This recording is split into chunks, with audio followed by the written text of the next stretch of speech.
नमो बुद्धाय जय भीम भंते जी। नमो बुद्धाय।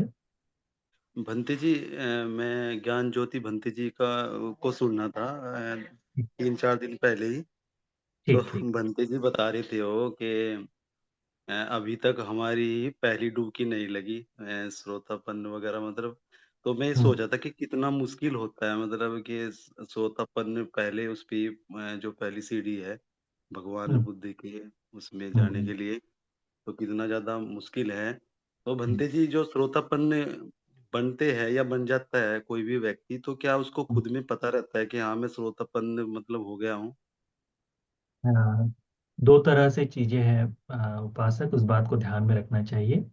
भगवान के समय में अनेक बार चिंतन न करने के कारण श्रोतापन्न को पता नहीं होता था कि मैं श्रोतापन्न हो गया हूँ। इसीलिए भगवान ने निरंतरता से अनेक बार ऐसे सूत्रों से कहा है कि जब कोई व्यक्ति बुद्ध के प्रति अचल श्रद्धा में आ जाए, धम्म के प्रति अचल श्रद्धा में, संघ के प्रति अचल श्रद्धा में आ जाए और आर्यकांत शील पर प्रतिष्ठित हो जाए, तो उसने अपने आप को श्रोतापन्न कह लेना चाहिए करके। तो जो जिस उपासक के अरबा जिसके सामने बात किए थे भगवान, वो श्रोतापन्न है, परंतु वो भगवान की कई बात का केवल अनुमोदन करता है। वह संपूर्णता से मैं भगवान श्रोतापन्न हो गया हूं इस तरह से नहीं बोलता। तो भगवान उसी के लिए बताते हैं कि इस तरह से हो जाए तो ठीक है करके। तो हम यदि किसी व्यक्ति में ऐसा गुण धर्म जाग जाता है कि वह वास्तव में अचल श्रद्धा पर आ गया है, तो श्रोतापन्न वो अपने आप को कह सकता है। परंतु अचल श्रद्धा ऐसी नहीं है कि जिस तरह से हम अभी कह सके कि भाई हाँ, मैं तो स्थिर श्रद्धा पे आ गया हूँ। आर्यकांत शील भी होनी चाहिए, यानी अखंड अचिद ये शील जो है ये भी होने चाहिए, यानी पंचशील का पूर्णतः पालन करने वाला व्यक्ति बन जाता है। वो बन जाता है, स्वभाव धर्म में जैसा आ जाता है वैसा धर्म बन जाता है वो।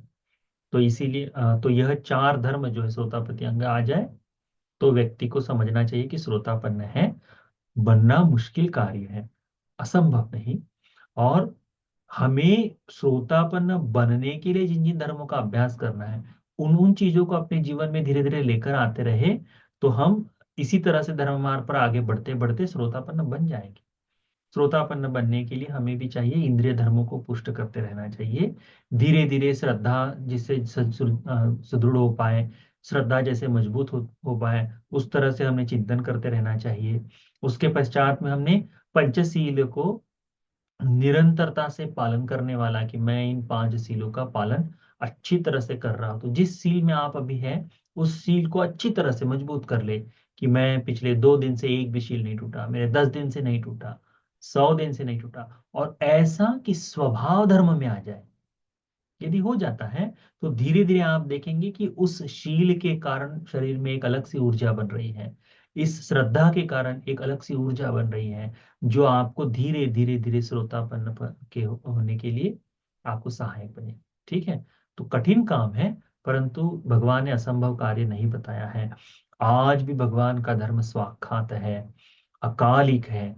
इस धर्म में, अकालिक धर्म में आज भी हम श्रोतापन्न धर्म को पूर्ण कर सकते हैं। उसको पूर्ण करने के लिए धीरे धीरे अभ्यास को करते रहना पड़ेगा। ठीक। वंदामी बंते जी। तो हो। बंते जी एक्चुअली मेरे मन में एक आज क्वेश्चन आया शील से रिलेटेड कि जैसे अभी जैसे पति से थोड़ा झगड़ा हो गया तो हम बोलते हैं जाओ मैं तुमसे अभी बात नहीं करूंगी। ओके हाँ। तो हम बात नहीं करते ऐसा नहीं होता है, लेकिन मैंने बोल तो दिया कि मैं बात नहीं करूंगी, आज जाओ मैं तुमसे दिन भर बात नहीं करूंगी। और मैंने 15 मिनट में नॉर्मल होने के बाद बात करना शुरू किया। तो क्या वो हाँ। मूसावादा होता है? मतलब मैंने नहीं बोला नहीं तो नहीं है। नहीं नहीं नहीं उपासिका, ऐसा है, पत्नी में पति पत्नी में थोड़े बहुत झगड़े होते रहने चाहिए, थोड़े बहुत होते रहने चाहिए, उससे प्रेम भी बढ़ता है। वह मूसावादा में नहीं आता। आप जब उस क्रोध के भाव में हैं, तब आप जो बोल रहे हैं वो उस समय के लिए, ठीक है। हाँ तो आप जो प्रेम में हैं, आप जो अपने परिवार के लिए हैं, तो उस समय में आप बातचीत कर रहे हैं, तो ये अच्छी ही बात है, वो स्नेह बढ़ाने वाली ही बात है। इसमें इसमें कोई गुस्सा नहीं है, ये ठीक है। ठीक है। इसलिए इसलिए इस बारे में अधिक चिंतन मत करो। थोड़े बहुत झगड़े होते रहे, अच्छी बात है। घर में परिवार में कैसा है कि अभी वर्तमान में जिस तरह से देखा जाता है, पहले जैसा तो भाव नहीं रहा, परंतु अभी वर्तमान में जितनी थोड़ी मोड़ी नोकझोंक होती रहे, तो उससे रिश्ता नया नया जो है वो बना रहता है। अच्छी तरह से आप अपना सांसारिक जीवन जी सकते हैं। और थोड़ी बहुत चीज़ों में थोड़ा सा ना नुक्कड़ हो जाना, गुस्सा कर लेना, बात नहीं करूँगे, ऐसा नहीं, कि सारी चीज़ें चलती हैं। उसका शील से कोई लेन देन नहीं। ठीक है। आप वंदा जानबूझ में के। हाँ। वंदा में बनती थी। ओके। हाँ। बनती जी, मेरा प्रश्न ये है कि अगर हम एक शील को बचाने के लिए दूसरा शील तोड़ते हैं, तो मतलब जो सबसे नीचे वाला शील है, अ, ये अपना इंटॉक्सिकेंट्स वगैरह कंज्यूम नहीं करने का, तो इसे हम बचाने के लिए हम चौथा वाला शील थोड़ा सा ब्रेक करते हैं, तो बनते जी इससे क्या होगा? कैसे आप ब्रेक कर सकते हो उसे, चौथे वाले सील को, ये पांचवे को बचाने के लिए? हाँ, मतलब बनते जी हम ऑफिस वगैरह में जाते हैं तो कोई हमें फ्रेंड्स वगैरह बोलते हैं कि ये कंज्यूम करना है ऐसे हम्म। वैसे, तो हम बोलते हैं कि हम हमें नहीं करना और हम कुछ झूठ बोल देते हैं, तो ऐसे। हाँ, तो आप ये कह सकती है ना कि हाँ, हमारे हमारे हमारे गुरुजी ने हमको मना किया है। तो गुरुजी ने मना कर दिया है, उस तरह से कह सकते हो। उसका अच्छा प्रभाव पड़ता है कि हाँ, गुरु के छत्र छाया में है करके। तो वो झूठ नहीं होगा। आप ये भी कह सकते हैं कि परिवार ने, हम परिवार से हमारे यहाँ इन चीज़ों के लिए पाबंदी लगी हुई है, आप उसको कह सकती हैं। आपके परिवार के लोगों ने हमको मना किया है, तो वो कह सकती है। शास्त्रों में इस बात को थोड़ा सा निग्रहित किया गया है, तो हम मैं कोशिश कर रही हूँ अभी कि मैं इस बात से थोड़ा सा दूर रहूं करके। आप इस तरह से कारण बता सकती हैं, उसमें कोई आपत्ति नहीं। और एक आध बार यदि उससे बचने के लिए आप कोई बहाना बना दे, तो बहाना बनाना ये झूठ नहीं है। यानी झूठ यानी डायरेक्टली मूसा वाला कि नहीं भाई मैं, वो मूसा में नहीं आएगा। वो बहाना बनाना एक अलग बात हो जाती है। तो आप किसी चीज से बहाना बना सकते हैं कि हाँ, नहीं नहीं, हमको इस तरह से आप बता सकते हैं। और विशेष करके यदि आप आज वर्तमान की स्थिति में बता दें कि हमारे गुरु ने हमको मना किया है, गुरु जी ने से हमको आशीर्वाद है और गुरु जी ने हमको मना किया है, तो लोग समझदार है, उस बारे में मान लेते हैं। और वो चौथा सील नहीं टूट रहा उससे, कोई दिक्कत नहीं। ठीक। वंदा में बनती जी, सुखी हो। आपके दीर्घायु और स्वस्थ जीवन की कामना करते हैं। साथ। भंते जी, मेरा प्रश्न ये है कि अ, विपස්සना करके ही श्रोतापन्न हो सकते हैं क्या? श्रोतापन्न होने के लिए विपස්සना ही अनिवार्य है या फिर धम्म श्रवण और विपස්සना दोनों? उपासिका, विपස්සना ही धर्म है और धर्म श्रवण भी विपස්සना ही है। धर्म श्रवण करना विपස්සना का अंग है। विपස්සना कब होती है? चार पश्चनाएं हैं। कौन सी? कायानुपස්සना, वेदनानुपස්සना, चित्तानुपස්සना और धम्मानुपස්සना।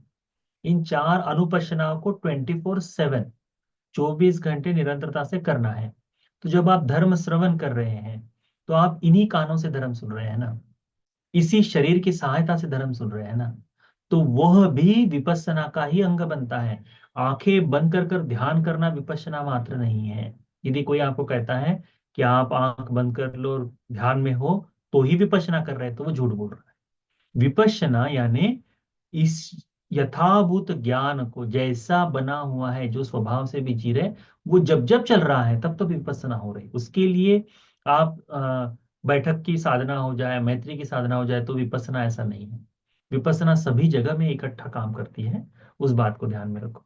तो विपස්සना भगवान के समय में देखिए ना, जब धर्म का उपदेश भगवान कर रहे हैं, ऐसे समय में श्रोतापन्न बन जाते थे। एक सुंदर सी कहानी आती है सुप्प बुद्ध नाम के कोढ़ी की। वह कोढ़ी आदमी देखता है कि यहाँ तो जमावड़ा लगा हुआ है, कहीं खाना वाना बट रहा होगा, तो मैं जाकर देख लूं। और वहां जाता है, तो देखते हैं कि भगवान वहां प्रवचन कर रहा है। वो कहता है कि मैं तो रोज ही भटकते रहता हूँ भोजन के लिए, आज क्यों ना धर्म का उपदेश सुन लो। तो वो सुनते सुनने सुनने बैठता है, वहीं पे खड़ा खड़ा, एक तरफ पीछे से खड़ा खड़ा धर्म सुन रहा होता है। भगवान बुद्ध जी भी उसके मन को देखकर, उसके इंद्रिय धर्मों को देखकर धर्म का उपदेश भी उसी को करते हैं। खड़े खड़े ही उसी समय धर्म को सुनते सुनते श्रोतापन्न हो जाता है। उसे तो पता भी नहीं कि श्रोतापन्न हो जाता है। वहां से आगे बढ़ जाता है, भगवान को नमन करता है, शरण जाता है, सील धारण कर लेता है, आगे बढ़ जाता है। शक्र देवेंद्र आकर उसको कहते हैं कि तुम बुद्ध के खिलाफ बात करो तो तुम्हें मैं धन दे दूंगा। तो कहता है कि मूर्ख, मैं बुद्ध के खिलाफ नहीं बात कर सकता, क्योंकि तो श्रोतापन्न है, अचल ऐसी श्रद्धा पे आ गया है। तब उसके गुणों को प्रकट करते हुए चक्र देवेंद्र अनेक प्रकार से उसकी सहायता करते हैं। तो श्रोतापन्न तो खुली आंखों से हो गया, वह कहाँ उसने ध्यान साधना की। तो धर्म सुनना भी विपස්සना का ही अंग है। अभी हमने विपश्यना एक अलग तरह से केवल ध्यान की पद्धति ऐसा समझ गया, पर वैसा नहीं है। बुद्ध के समय में विपश्यना 24/7 24 घंटे वो कार्य करती थी। उस बात को ध्यान में रखो। आप जो अभी बैठकर सुन रहे हैं, धर्म का अभ्यास सुन रहे हैं, इसमें जितना जितना समय आपका हमारे बातों पर मन लग रहा है, जितना धर्म का श्रवण हो रहा है, ये सारा का सारा अभ्यास विपश्यना का अभ्यास है। उसको ध्यान में रखो। हमने अभी वंदना में प्रधान सूत्र का अभ्यास किया ना, उसमें वो उसी तरह से बताया गया है। ठीक। हाँ, उपासक। वंदना में आदरणीय बंटी जी। सुखी हो, मंगल हो। बंटी जी, मेरा क्वेश्चन है कि अभी आपने वीर्य के ऊपर बात की। हम्म, हम भी मतलब कुछ कार्य करते हैं, काफी टाइम से कोई कार्य कर रहे हैं, उसमें असफल हो रहे हैं या बार बार ट्राई कर रहे हैं, तो कहीं ना कहीं हमारा भी कॉन्फिडेंस डाउन होता है, और हम ना इस चीज को दूसरे वे में भी लेके जाते हैं कि शायद ये मेरे कर्म है, तो मुझे क्या करना चाहिए उसके लिए, मतलब सोचते हैं। तो क्या मतलब ये क्या है, थोड़ा सा उसके बारे में मेरे को जानना था। आ, लोक में सारी चीजें कर्म के ऊपर डालना भी ठीक नहीं। कर्तृत्व नाम की भी तो एक वस्तु होती है। कई बार होता है ना, हाँ, कर्म के अनुसार भी हमारा जो जीवन है कि धन अर्जित करना आदि, ये कर्मानुरूप हो सकता है। तो हताश होकर भी नहीं चलेगा। कोशिश करनी चाहिए कि यदि एक तरह से काम ना हो पाए तो उसे और बदलना चाहिए। विशेष करके एक वाणिज्य नाम का एक सूत्र है। उस वाणिज्य सूत्र में भगवान ने बताया है कि कैसे कोई व्यक्ति इस धन को, यानी कोई व्यक्ति है जो कोई व्यवसाय को आरंभित करता है और जितना चाहता है वो हो नहीं पाता, फेल हो जाता है। दूसरा व्यक्ति है जो करता है, वह केवल उतना ही अर्जित कर पाता है जितना उसकी इच्छा हो। तीसरा व्यक्ति है जो जितना है उससे थोड़ा सा अधिक कर सकता है, उससे अधिक नहीं। चौथा आदमी है कि जो बिल्कुल इतना अधिक अर्जन कर लेता है कि उसकी कोई सीमा ही नहीं है। तो भगवान उसके पीछे कारण बताते हैं कि जब जब कोई व्यक्ति ने अपनी जैसे उसने जब जब श्रमण ब्राह्मणों को या भिक्षुओं को प्रॉमिस किया है कि मैं आपको ये करा दूंगा, मैं आपकी सहायता इस तरह से करूंगा, पर जब वह श्रमणों को आवश्यकता पड़ती है तो मुकर जाता है, वह नहीं कर पाता। तो उस कारण से जो भी व्यवसाय आरंभित करता है तो वह बेकार हो जाता है। फिर दूसरा व्यक्ति जो केवल उतना ही सहायता करूंगा कहता है, परंतु सहायता कर नहीं पाता पूरी तरह से, थोड़ी सी सहायता कर देता है और उतना समाप्त हो जाता है। तो इस कारण से उसका व्यवसाय थोड़ा चलता है और जितना मनोवांछित फल चाहिए वो नहीं प्राप्त होता। तीसरा व्यक्ति है जितना कहा है उतना ही करता है और उतने ही इसका फल मिलता है। चौथा व्यक्ति है जितना कहा है उससे अधिक सहायता करता है, तो उसे फल भी उसी से अधिक ही मिलता है। तो हमने हमारे जीवन में कोशिश करनी चाहिए कि सहायता करते समय हमारे मन से कोई भाव कम ना हो पाए। तो वो हमें इस जीवन में तो मिलेगा ही मिलेगा, परलोक में भी हमको निरंतर आने वाले संसार में भी वो सहायक होते रहेगा। तो उस तरह से कोशिश करो। और हताश किसी भी चीज में आवश्यक होने की आवश्यकता नहीं है। भिक्षुओं के सानिध्य में चर्चा कर लो कि भंते जी कैसे कर ले, मैं ये कर रहा हूँ तो इसके लिए सहायता हो जाए। या फिर किसी कार्य को करते समय उसकी कुशलता जो है उनको कितना पूर्ण कर सकते नहीं कर सकते, इसके बारे में चिंतन कर लो। परिवार में 8 लोक धर्म, यानी जीवन में 8 लोक धर्म तो होते ही हैं।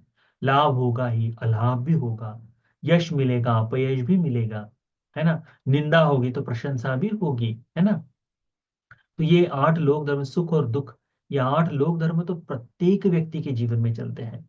तो उसको सारी ही चीजों को, इस 8 लोक धर्मों को कर्म के साथ ही जोड़ना आवश्यक नहीं। कुछ चीजें कर्मानुरूप होती हैं, परंतु साथ साथ में अभी वर्तमान में जो कर्म क्रिया कर रहे हैं उसका भी फल मिलता है। तो उसको भी हमने ध्यान में देना चाहिए। धर्म के अनुसार धीरे धीरे आगे बढ़ने की कोशिश करनी चाहिए। जो कर रहे हो उसको भंते जी लोगों से, जिस किसी भिक्षु से आपके अच्छे संबंध हो, बातचीत कर सकते हैं तो उनके साथ बात कर लो कि भंते जी मैं ये चाहता हूँ, ये कर रहा हूँ और मुझे इस तरह से इसमें हानि हो रही है, इसमें लाभ हो रहा है। तो उतने मात्र से थोड़ा सा भंते जी आपको कोई सहायता नहीं करेंगे, परंतु हो सकता है कि उनके कहने मात्र से या कुछ आपके कहने से आपको और उसमें आगे काम करने में सहायता मिल जाए। कोई बाधा हो रही हो तो शायद वो दूर हो जाए, है ना, मनुष्यों की ओर से हो जाए, या पारिवारिक किसी कार्यवश से हो जाए, कोई कर्म रुका हुआ उससे हो जाए, तो वो शायद दूर होने में सहायता हो सकती है। इसीलिए उस तरह से कोशिश करो, हताश कभी होने की आवश्यकता, ठीक है। हाँ, थोड़ा सा लगता है कि अरे मैं सक्सेस नहीं हो पा रहा हूँ, दूसरे लोग हो रहे हैं, सबका स्वभाव धर्म अलग अलग है, तो उसको भी ध्यान में रखो, ठीक।